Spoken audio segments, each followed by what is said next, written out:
if the banks are vulnerable, it makes you wonder what's next. Yeah, and that's, we're seeing in the data security space, banks are pretty protected from an information and a cybersecurity standpoint, but it's state and local governments, university, and school districts that are really getting hit hard.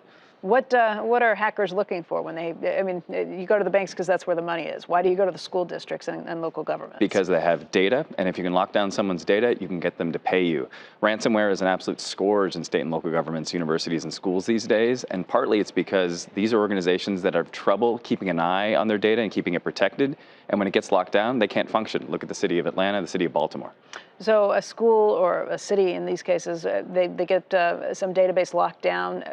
A criminal comes in and says, we want ransom. We want Bitcoin. We want Bitcoin. We want, because you can get paid completely anonymously. What do the cities do? What any organization is doing, whether it's a bank, a school, a university, a state and local government, they're putting in better protections when it comes to visibility. They're keeping an eye on their data. They're trying to make sure they know who's got access to what. And when something weird happens, when somebody starts accessing data strangely, they can identify it quickly and hopefully respond to it. But it's really hard for a lot of governments these days. In these cases, I can see where a government or a school wouldn't be able to operate if they don't have access to these databases with all the information that they've stored. But should I, as a consumer, as a citizen, be concerned because they have stolen my information, it hasn't been kept safe? What happens to it next? Absolutely. We should be outraged that companies and other organizations aren't doing more to protect our data. As a citizen, visibility is everything too. You want to reduce the uncertainty. Everything is fine until it's not, until your data's breached or your money's gone.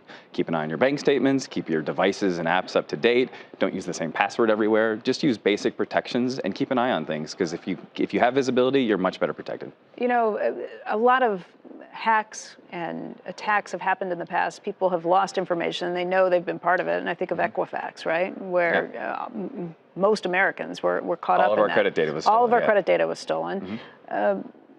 Equifax said at the time that they'd pay you $125 so you could pay for a credit service, if you already were paying for that, they'd pay the $125. They've reneged on some of that, haven't they? Sure, and we should be pretty outraged. You know, it's one thing if an organization or a company that you go to, that you do business with, leaks your data and you can say, I'm not going to do business with them anymore, but we don't really have as consumers a choice not to do business with Equifax. We need to be demanding better protections, and in Europe and in California now and in other states, privacy and the protections for our data is seen as a basic right. We need to demand more of that. I guess the reason people don't is because even if you were kind of part of that and your information was stolen, maybe you haven't seen the repercussions yet. Does that mean you won't see the repercussions at some point? You probably will, and you may not, just because you haven't seen it, just because you don't know that your data is out there or that your data is being misused or your identity is being misused, it doesn't mean that it's not happening. What would be a tip-off? What should I be looking for? You should keep an eye on your credit. You should keep an eye on your bank statements. You should keep an eye on the things that are valuable to you. What's a worst-case scenario in some of these situations? Identity theft is a big problem. Money theft is a big problem. I think one of the interesting things that we're facing now as consumers is, where is all of our data? Where's all the information that we're giving to apps and websites? Where is all that data going and how is it being used? I think it's important for us to be able to ask anybody, show me the data that you've got on me, and delete it if I ask you to, and only sell it if I give you permission to. And that's one of the basic human rights, or the basic rights, that privacy rights, that a lot of state governments are starting to put in place.